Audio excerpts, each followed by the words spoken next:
بسم اللہ الرحمن الرحیم اللہم صلی علی محمد وعلی آل محمد وبارک وسلم تسلیما۔ امید ہے آپ سارے خیر و خیریت سے ہوں گے اور رمضان المبارک کی گھڑیاں آپ سب کو مبارک ہوں۔ اور آج جمعۃ المبارک کا مقدس دن تھا اور ہم نے یہ سوچا کہ چلو آپ کو عشرے کے حساب سے، پہلا عشرہ ہے، دوسرا عشرہ ہے، تیسرا عشرہ ہے، اس کے حساب سے آپ کو دعا بتا دی جائے۔ تو اس کے ساتھ ساتھ آپ اپنے گھر کے اندر ایک ماحول ایسا بنائیں، گھروں کو بھی قبرستان نہیں بنانا چاہیے۔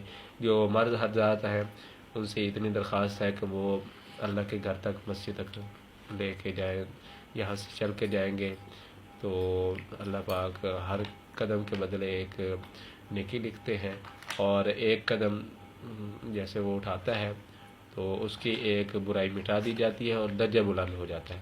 تو اس چیز کو بہت ہی آسان طریقے سے لے کے چلنا ہے۔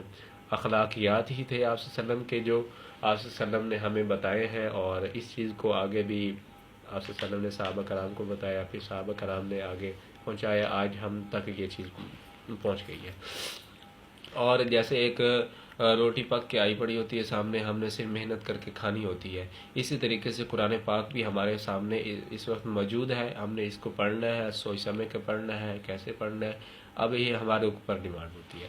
اور جب ہم نے یہ اچھا کام کرنا ہے تو اللہ تبارک و تعالیٰ ضرور ہمیں شفقت نظر سے دیکھیں گے۔ جب اللہ پاک دیکھیں گے تو لازمی ہمیں مل سکے گا۔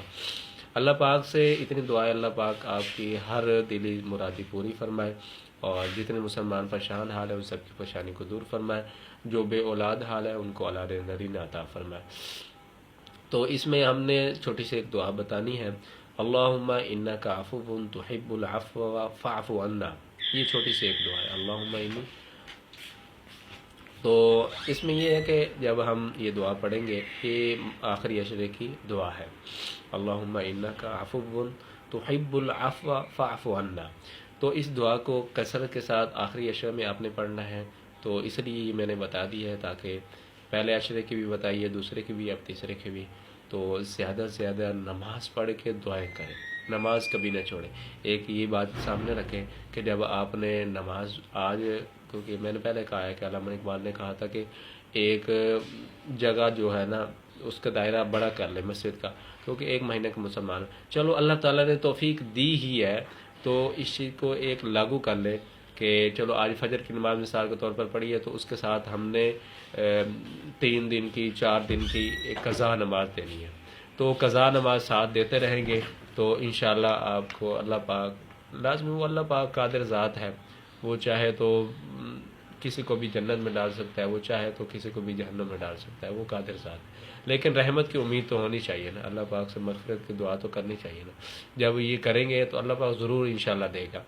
تو اس چیز کو آپ پڑھیں اور دوسروں تک پہنچائیں تاکہ اللہ پاک ان کو بھی اس چیز کا ثواب دے۔ تو بہت ہی کم ہے جو افطاری کے وقت دعا کرتے ہیں۔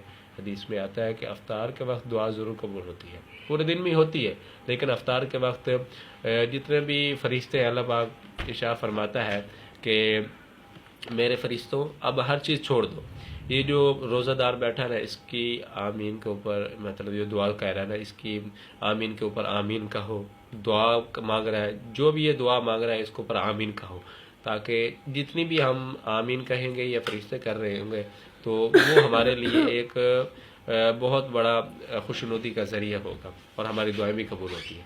تو لیکن اس وقت ہم یہ کر رہے ہوتے ہیں کہ بھائی ہم دوسری دعائیں تو مانگنے کی دعا کیا ہے، فرصت ہی نہیں ملتی، لیکن ہم افطار کی دعا بھی نہیں پڑھتے، یہ بہت غلط بات ہے۔ اس وقت ہم نے افطار کی دعا پڑھنی ہے۔